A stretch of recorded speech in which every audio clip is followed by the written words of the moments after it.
MyFalconRadio.com presents Director of the JBS Public Leadership Institute, Dr. Robert Brescia. How are you doing today, sir? Fine, thank you. Glad to be here.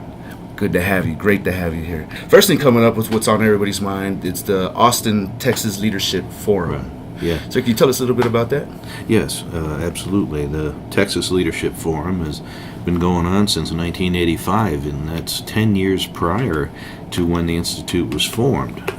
So they've been having these conferences in Austin since that time, and when the Institute was put into place, we continued the practice. And I guess every year it's getting a little better and a little different and more varied. But basically, the idea of the Texas Leadership Forum is to bring together established Texas leaders with young aspiring leaders, let's say, and a host of experts to talk about the pressing issues that Texas faces every day and how, as young people, that they can affect those issues, how they can help their legislators to craft the right kind of wording and legislative bills that will help Texas as a whole. So that's the idea, and we think it's one of the most, if not the most, powerful and valuable couple of 3 days that you can spend in Texas as a young person. So we're all looking forward to it. It's February the 26th to the 28th. So that's February 26th is a Friday. Friday evening we assemble. We have a kind of just a welcome, and some mix and mingle and that type of thing. We will have a keynote from former Lieutenant Governor Ben Barnes, and we're all looking forward to that. I'll welcome everybody in as well. And then the next day, we will assemble at the Texas Public Policy Foundation, or TPPF, which is a kind of a think tank for research here in Texas of all types. But, they run the gamut of political issues, education, and all kinds of social matters.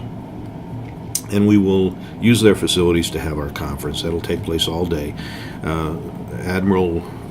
Chancellor Bill McCraven will be our keynote that day. So he's, as you well know, the Chancellor of the UT system. And we're very fortunate to have Bill McCraven because he has recently come out with his vision for the University of Texas system.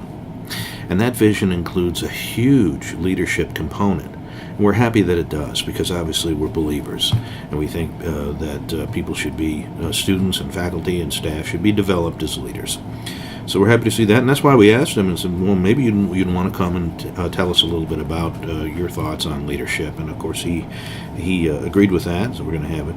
And we have maybe 30 other speakers from various walks of Texas life. We have consultants.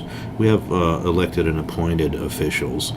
We have people who are domain experts within their fields.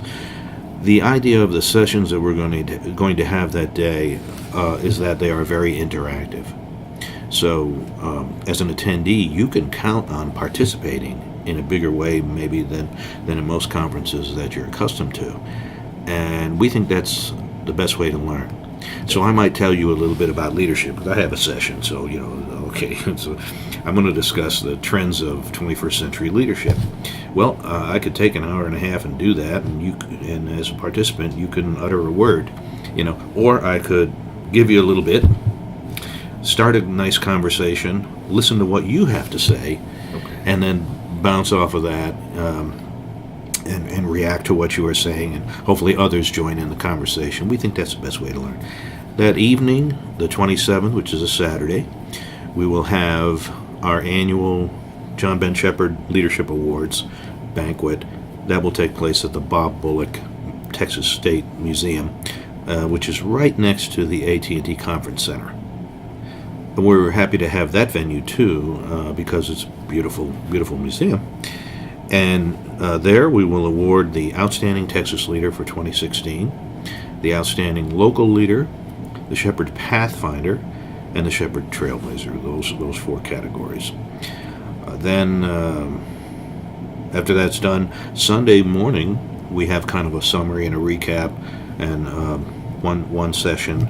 We take a look at the good things of the conference, maybe things that didn't work out so well, and we try to get a theme together for next year. And so we have a little summary. So all in all, it's Friday night to Sunday morning. Okay. And as you know, we have a bus. We have a bus going down from the Permian Basin, which I'm told this morning is full, which is great, because the more students that we get involved in the conference, the better off we are. Yes, sir, I agree. And that's interesting, because an interactive conference, right? Because you hear the word conference, you're like, okay, I'm going to go sit down for 6-8 hours and listen to a few people talk, and maybe take some notes for the first one. Well, sure, Yeah, and so that's what we didn't want, because when we do not want, our style will be highly interactive, and we think that's just a better vehicle for learning. Right, and for the purpose of it, for I guess, policymakers to get, you said, that the students will be helping with the wording, just with their ideas and with policy, that's the only way that it will work like that. Absolutely. Yeah. So legislators don't craft their bills in a vacuum. They have a lot of input, and although they review and craft the final language, a lot of the content of these bills comes from people like you and me, and organizations and individuals of all kinds. KPBFR.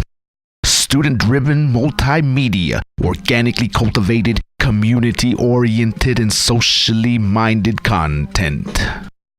This MyFalconRadio podcast has been brought to you by